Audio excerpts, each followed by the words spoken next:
Bismillah ar-Rahman ar-Rahim. First of all, I would like to extend my gratitude to Libya Observer for giving us time and recording the viewpoint of Pakistan. And I am always thankful to Libya Observer because whenever we invite you for coverage in our embassy school or in our Pakistan embassy, you are always there, and it is a widely circulated, widely read newspaper and very respected newspaper. So thank you very much for that. As far as situation between Pakistan and India is concerned, you are well aware that since independence in 1947, India has never accepted Pakistan as a sovereign independent state. One way or the other, they try to be aggressive towards Pakistan. The present regime in India under the BJP government, they have an ideology of Hindutva, which means Hindu supremacy, and because of that also they have very, very aggressive designs against Pakistan. Previously, just to give you a little background, in 2019, on the pretext of attacking the terrorist camp, they violated Pakistan territory, Pakistan sovereignty in the Balakot area. And we gave them a befitting response by donning their MiG-21 fighter jet. Their pilot Abhinandan was also arrested, who was later returned to India as a gesture of goodwill. Since then, the Prime Minister Modi, during his many speeches in India, has shown aggressive designs against Pakistan. And one very important point which he has been mentioning in his speeches is the suspension of Indus Water Treaty. He has said many times in his speeches that we will stop each and every drop of water flowing towards Pakistan. And the recent incident of Pahalgam, where 26 lives were lost, some gunman attack, India was very, very quick to blame Pakistan without any evidence. And let me tell you, till to date, they have not provided any kind of evidence of Pakistan's involvement. And Pakistan, on its part, offered cooperation in any neutral, independent inquiry so that the peace and stability prevailed in the region. But unfortunately, India did not accept our offer, and they blatantly blamed Pakistan. The Indian media created a lot of hype, that Pakistan is a terrorist country and this and that.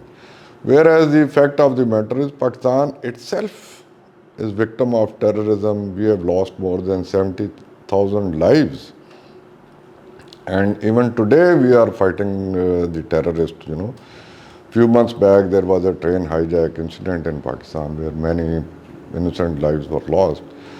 So a country who is itself victim of terrorism, how can it support terrorism in any other country knowing the ill effects of this menace? But India did not listen to us. We urge the international community also to play their part, because seeing the aggressive designs of India, and international community also called for dialogue between both the countries to resolve the disputes.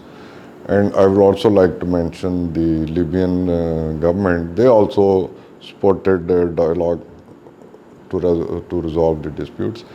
But India did not listen to any country, any request, and they violated international borders, sovereignty and integrity of Pakistan on night 6th, 7th May by launching missile attacks on various cities of Pakistan. And before that, immediately after this Pahalgam incident, they took many measures to stop trade, close the borders, downsizing the High Commission. But the most devastating decision taken by India was suspension of Indus Water Treaty. And just for your information, Indus Water Treaty was signed in 1960 between two countries. And it was mediated by the World Bank to resolve the dispute of water, because Pakistan is a lower riparian country and the rivers flow into Pakistan from Indian illegally occupied Kashmir.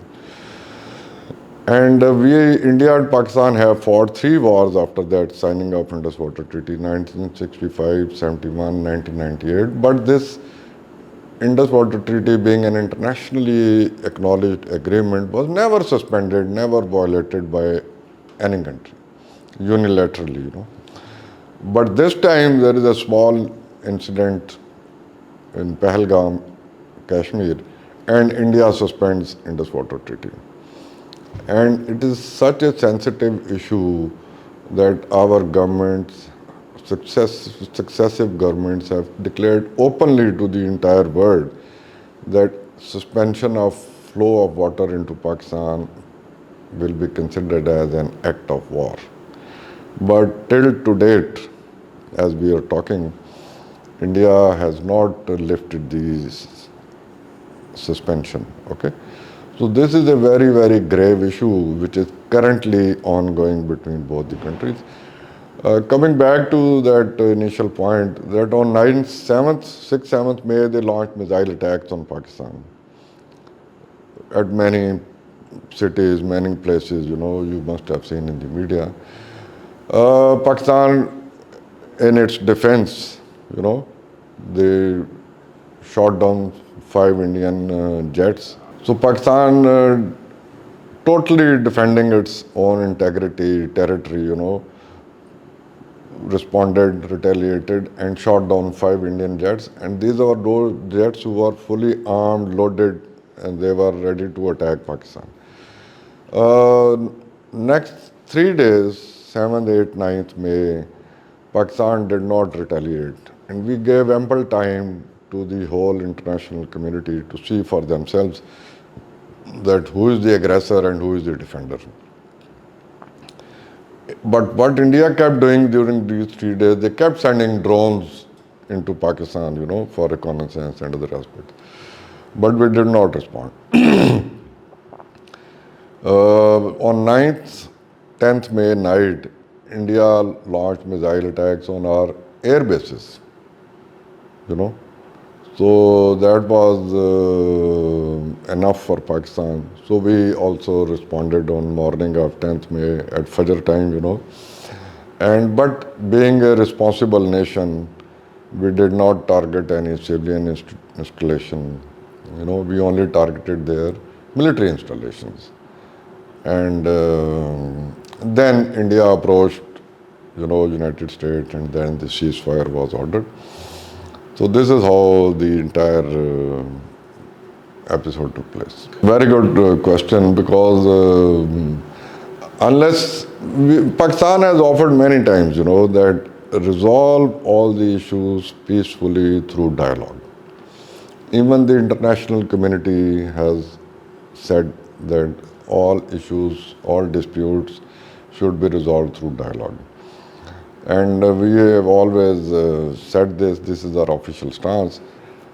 But now the problem is India's aggressive designs against Pakistan, As I said earlier, they have a very, very aggressive designs against Pakistan, Akhand Bharat concept. Now this Indus Water Treaty is lifeline, Pakistan is an agrarian country, And if there is no water, there will be no food, there will be nothing to eat, there will be famine. So our stance is very simple, that if we have to die, then we should not die because of hunger. We should die fighting. So that is what our stated position is, that suspension of Indus Water Treaty or suspension of flow of water into Pakistan is act of war. So therefore, that is why we all our missions, our country, government, we are trying to urge the international community to play their role, to avoid any future conflict between the two nuclear armed states, because any conflict between India and Pakistan will not affect Pakistan and India only. It will destabilize the whole region in particular and the whole world in general, you know. So to maintain peace and stability in the region, in the whole world, it is imperative that the international community, United Nations, you know, they play their role and insist India to sit on the table for dialogue, lift this suspension of Indus Water Treaty, let the waters flow through in Pakistan as per the Indus Water Treaty, so that there is a peace and stability between the two countries as well as between the two regions, between the whole region. But if India, you know, because of that, their Hindutva mindset, if they do not lift the suspension and do not release our share of water, then perforce we'll have to take some measures to ensure that we get our share, we get our as per the Indus Water Treaty. So lastly, I would again request through your media, through your newspaper, to hold the international community to play their role. And I would like to extend thanks to United States in particular for brokering ceasefire between the two countries. Then, you know, our brotherly countries like Turkey, like Azerbaijan, Saudi Arabia, Iran, Qatar, who played active role in resolving the dispute between the two countries. So likewise, in future also, we would like all these countries and international community to play the role.